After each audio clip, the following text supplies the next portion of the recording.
Welcome to the Prepped and Polished podcast, the podcast that empowers you to take control of your education, featuring weekly interviews with influencers in the world of education, as well as tutoring tips, lessons, and updates.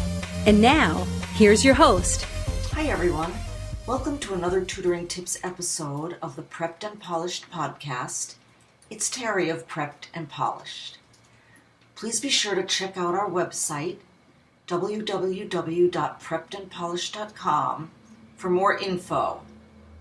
While you're there, sign up for our free tutoring and test prep tips newsletter. It comes out monthly.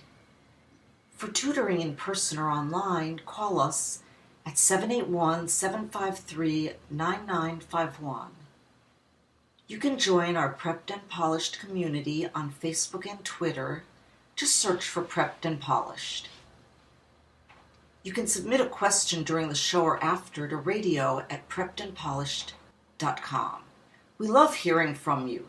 Let's get right to episode number 185 on what you need to know about word parts on the SSAT and ISEE tests.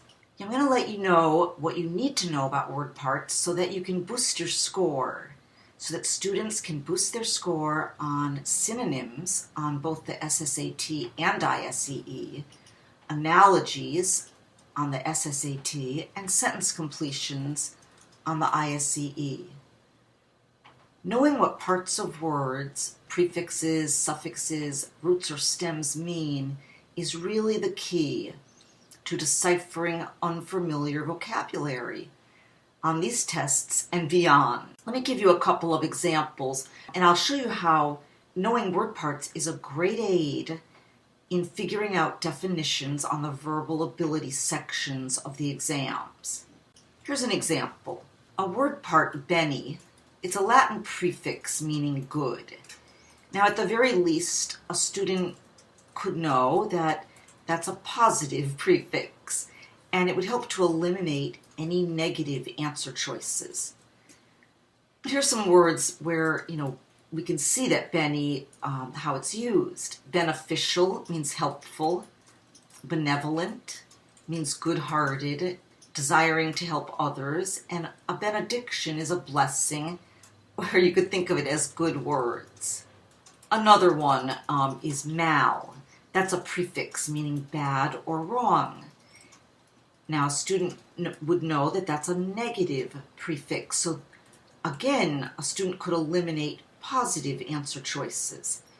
And, here's some words with mal. Malady is a disease, malpractice, an improper practice of a professional, malevolent, wishing evil or harm to others, malcontent, someone who's always dissatisfied.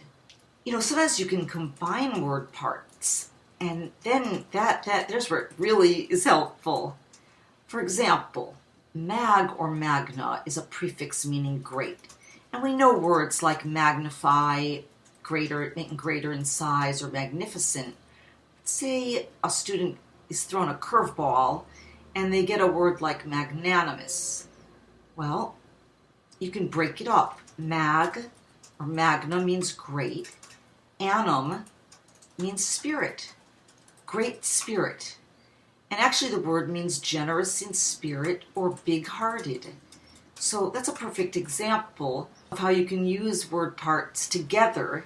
Another really good one is omnivore. Omni means all, vor means eat. Now, I thought most students would know the word omnivore, if they were interested in dinosaurs when they were small, but most of my students forgot about that. And so omnivore is a creature that eats plants and animals. It eats all. And if a student comes across a word like voracious, that means a huge appetite. So they know it has something to do with eat. See how it could really, really help you. Here's another duo that work together. Phobia is a suffix that means an abnormal fear of.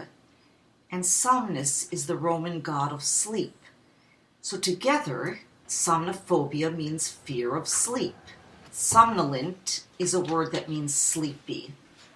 There's so many of these, and they're really, really helpful if students take the time to study them. Here's another example. LOQ or LOC is a stem that means speak. And a word that I've seen many, many times on these tests is loquacious, a word that I was described as when I was a kid, and loquacious means talkative. Elocution means clear speech. So, you can see how all of these work together. If students memorize some of these common word parts that might show up or may show up on the SSAT or ISEE, they'll be ahead of the game.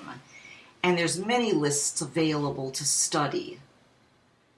It really makes a huge difference. On top of that, if a student demonstrates that he or she has a rich vocabulary, schools see that the student is a good prospect for success. Well, this wraps up our show, episode number 185, on what you need to know about word parts on the SSAT and ISEE tests. Be on the lookout for our next podcast, episode number 186, which will be our next interview with an educational expert. Remember to access all of our podcast episodes. Go to www.preppedandpolished.com/podcast. Thanks for joining us on the Prepped and Polished podcast. Now go out there and take control of your education. You've been listening to the Prepped and Polished podcast. For more information, check out preppedandpolished.com. Also, you can follow us on Facebook and Twitter. Thanks for listening. Class dismissed.